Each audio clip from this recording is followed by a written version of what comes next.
యేసుక్రీస్తు నామములో ప్రతిరోజు దేవుని వాగ్దానం అనే కార్యక్రమానికి మిమ్మల్ని అందరినీ ప్రేమతో ఆహ్వానిస్తూ ఉన్నాం. ఎలా ఉన్నారండి? అందరు బాగున్నారా? దేవుని కృపలో దయలో వర్ధిల్లండి. మీ అందరి కొరకు మేము ప్రార్థనలు చేస్తూ ఉన్నాం. అనేక మంది గొప్ప గొప్ప సాక్ష్యాలు ఇస్తున్నారు. వాటన్నిటిని బట్టి ప్రభుకి మహిమ చెల్లిస్తూ ఉన్నాం. ఈ వాగ్దానం అనేక మందికి షేర్ చేయండి. మీరు మీ కుటుంబాలు దీవించబడతారు. ప్రతి ఆదివారం ఆరాధనలు జరుగుతున్న రెండు ప్రేమతో ఆహ్వానిస్తున్నాం. గొప్ప విడుదల, మీ సంఖ్యలు తెగిపోతాయి, అప్పులు రుణాలు బాకీలు కొట్టివేయబడతాయి, గర్భాలు తెరబడతాయి. దేవుని ఘనమైన కార్యాలు జరిగిస్తున్నారు కనుక మిమ్మల్ని ప్రేమతో ఆహ్వానిస్తున్నాను. ఈ ప్రతిరోజు దేవుని వాగ్దానాల ద్వారా ఆయా దేశాల్లో ఉన్న ప్రజలు దీవించబడుతున్నారు, ఆశీర్వదించబడుతున్నారు. ఈ రోజు కూడా అద్భుతమైన వాగ్దానం ప్రవహిస్తున్నారు. రండి వాగ్దానం చదువుకుందాం. 2వ దినవృత్తాంతాల గ్రంథము 19వ అధ్యాయము 11వ వచనం.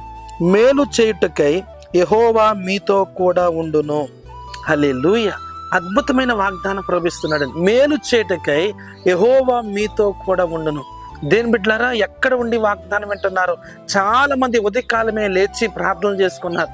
ప్రభు అద్భుతమైన మాట మీకు సెలవిస్తూ ఉన్నాడు. ఆయన మీతో ఉన్నాడట. మేలు చేయుటకై నేను మీతో కూడా ఉన్నాను అనే మాట వాగ్దానాన్ని మీకు ఇస్తూ ఉన్నాడు. ఉదయకాల సమయంలో ఒంటరిని ఎవ్వరు లేరు, ఆదరించేవారు లేరు, బలపరిచేవారు లేరు, సహాయం చేసేవారు లేరు, మాట ఇచ్చేవారు లేరు. ఎందుకు భయపడుతున్నాం? ఎందుకు తొందరపడుతున్నాం? ఎందుకు విసుగు చెందుతున్నాం? భయపడద్దు. అద్భుతమైన మాట నీ కొరకే, ఈ గ్రేట్ ప్రామిస్ దేవునికి ఇస్తూ ఉన్నాడు. మేలు చేయుటకై యెహోవా నీతో కూడా ఉన్నాడంట. హల్లెలూయా.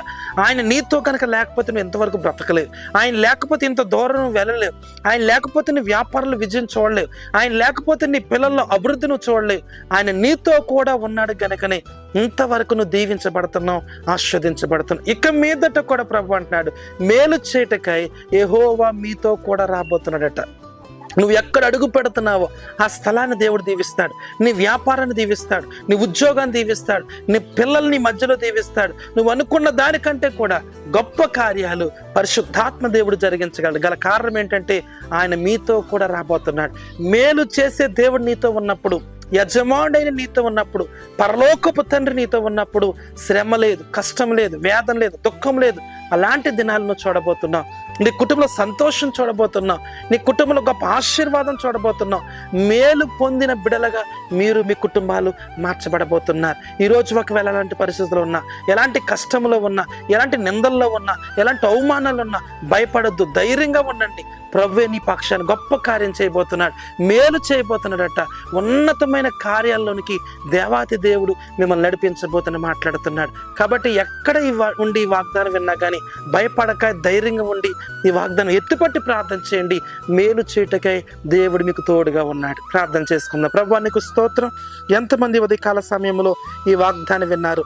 మేలు చేయుటకై యెహోవా మీతో కూడా ఉండునన్న ప్రభువా. కష్టాల్లో, నష్టాల్లో, వేదనలో, దుఃఖములు కృంగిపోయిన బిడ్డలందరూ ఎదురు చూస్తున్నారు ప్రభువా. మీరు వారితో వెళ్ళబోతున్న మేలు చేయడానికి వారి కుటుంబాలు, వారి బిడ్డలందరూ మేలు పొందుదురు గాక. మీరే దీవించి ఆశీర్వదించి ఉదయకాల సమయంలో గొప్ప సహాయం దయచేయమని యేసు నామమున అడుగుచున్నాము తండ్రి. ఆమేన్, ఆమేన్. దేవుడు మిమ్మల్ని అందరినీ దీవించును గాక. మేలు చేయుటకై యెహోవా మీతో కూడా రాబోతున్నాడు. God bless you.